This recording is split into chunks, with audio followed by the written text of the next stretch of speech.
We're back. Glad to be back. It's good to be here.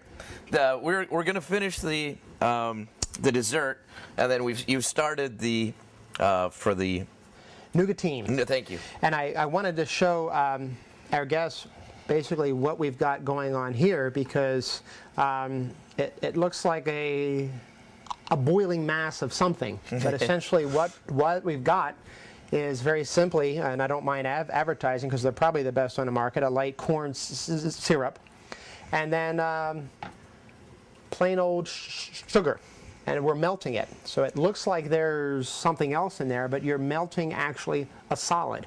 So you're taking a rock, essentially sugar, and you're turning it into a liquid. And basically what we're going to do to that, not immediately, is we're going to add some pecans to that. And we're going to lay that down on a silpat to make a candy. Excellent. But while that's going, two things we've got to do, and I caution anybody working with this to be very, very careful. Some of the worst burns of my life have come with caramels. Oh, and yeah. essentially that's what we're making here. We coat the sides, and the reason why we do that is we don't want a chain reaction to start. This is quite common in candy making, is when you're working with sugars have a tendency to want to reform into a solid. As I was mentioning to you off camera, if you're not careful, you're going to end up with rock candy. Right. And we're actually getting to a point where I'm going to go ahead and make this before we finish the dessert. Right, because it's already got the color. The it's caramel's gone there. starting to go. And so while that's happening, I'm going to get out our silpat. If you've not worked with silpat before, silpat is wonderful stuff that'll hold up to temperatures of almost 600 degrees Fahrenheit. Silpat has a quality that does not allow it to stick, so working with something as sticky as a caramel is really ideal. The color is just about perfect here, so what we're going to do is we're going to take it off, let that Camouflage. heat go, and we're going to add our pecans. Something folks tend to forget is make sure you taste your pecans before you use them. Thank you. I think I will. They could be fresh and they can be stale. So don't let the stale pecans come your way. Yeah, these are nice. Yeah. Yep, I tried them beforehand. Add enough to make it worth your while, but not so much as you overwhelm the dish. And basically, the caramel is the color. Don't let the smoke fool you. You're bringing something close to the point to where it burns without letting it burn. The darker the caramel, the more rich the flavor. Right. And then basically we're going to take this, pour it out, and again I say exercise real caution here. These burns can be nothing short of severe.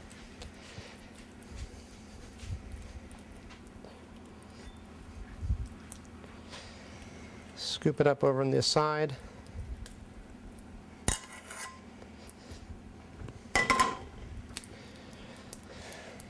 If you want to flatten this out some, you can use a rolling pin, and you can put oil on top of this. Right.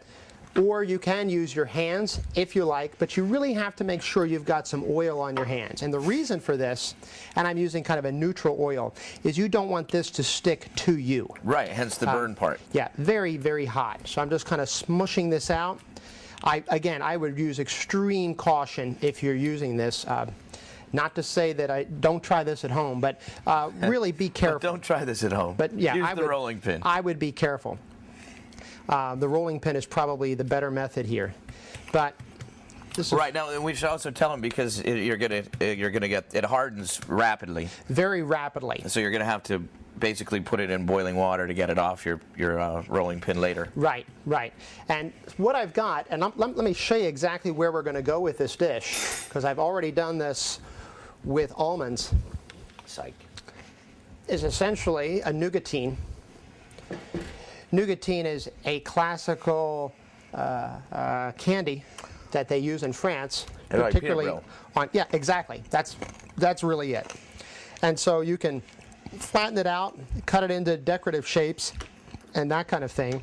The time to cut this is while it's still warm.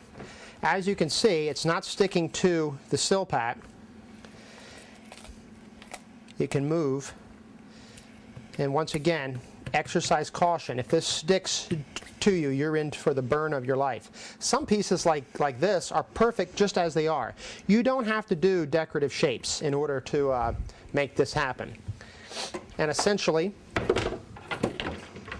we're going to take this off. Oh, just throw that in there. Thank you, Kevin. Mm-hmm. We're going to peel that off.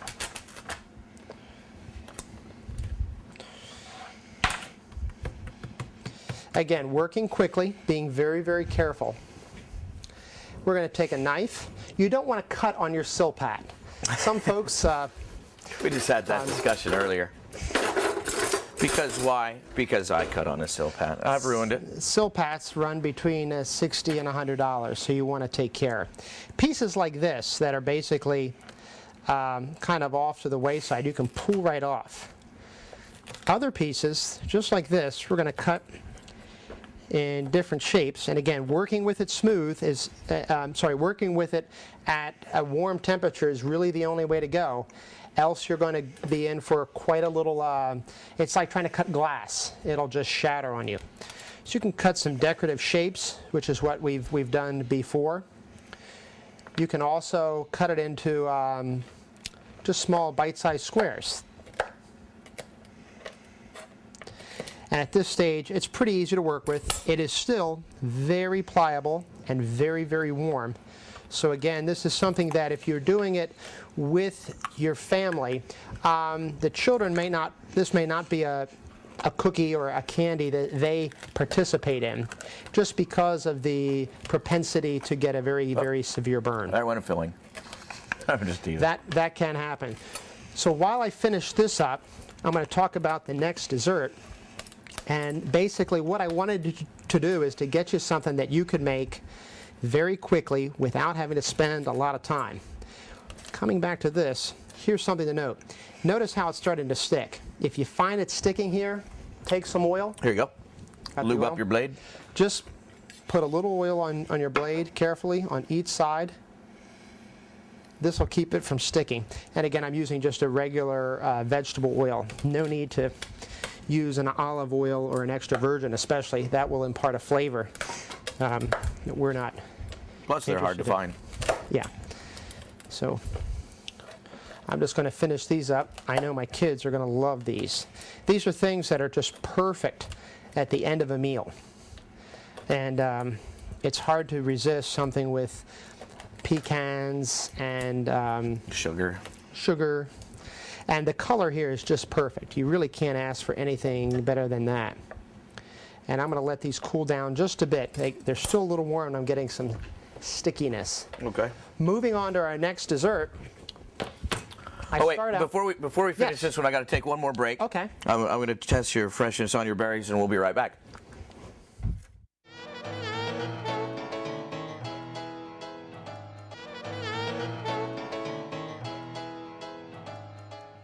Okay, welcome back. We got a couple minutes, so I guess we should finally show them how to put the dessert together. Absolutely. Basically, what we're doing, most folks call this a cigarette because basically you can roll this out on a silpat, and when it bakes through, essentially you can roll this up into kind of a small tube. So essentially what I'm doing here is putting out 2 of these. And you can use a template and spread it out. But it's better this way. For what we're doing, it's not necessary. I put these in the oven at about 350 degrees for about 7 minutes to 10 minutes. Keep an eye on them. You never know what your temperature is going to be in an oven. Once they come out, you need something of a conical shape. And essentially they're going to come out warm, and you got to work with them while they're still hot. And you're going to wrap them around that, and it's kind of a horn, a cone, so to speak. I've taken some whipped cream, and I've whipped it up I've put some. This is vanilla beans, heavy Yes. cream, and a little sugar. Yep. Right now I have it on soft peak. Just going to bring it right up quickly to hard peak. Perfect. Don't want to over whisk. You can pipe this in if you'd like to be fancy, or you can simply spoon this in. It won't make any bit of difference. Could I phone it in? Yes, you could phone it in, actually, which is fantastic, sending this in through the airwaves. Here we go. Putting it in. You don't have to worry about how nice it looks, because essentially what you're going to do is going to take fresh fruit, put that right over top. It's kind of a horn of plenty. Yep. We're going to put a little of the mélange of fruit on the plate, and go ahead and put a little bit more. Beautiful. And they said I couldn't do it. Yep. And I couldn't. That's fine. All right. Just kind of get that in there. You could do one per plate. You could do two. You could stick one up like that. All right. Now we're gonna do this. We have to go. Don't forget to check out the Fairhill Inn in March, and it'll be under the new ownership of Phil. Thanks very much for coming again. Hey, I appreciate Kevin, thank it. you. Glad to be here. Thanks Thank you for very you guys much. joining us. We'll see you next time. Carry on. Put it on, brother. Try it again. Well, I could. Yeah, could I just? Plenty it, baby. That's the way to eat it. That's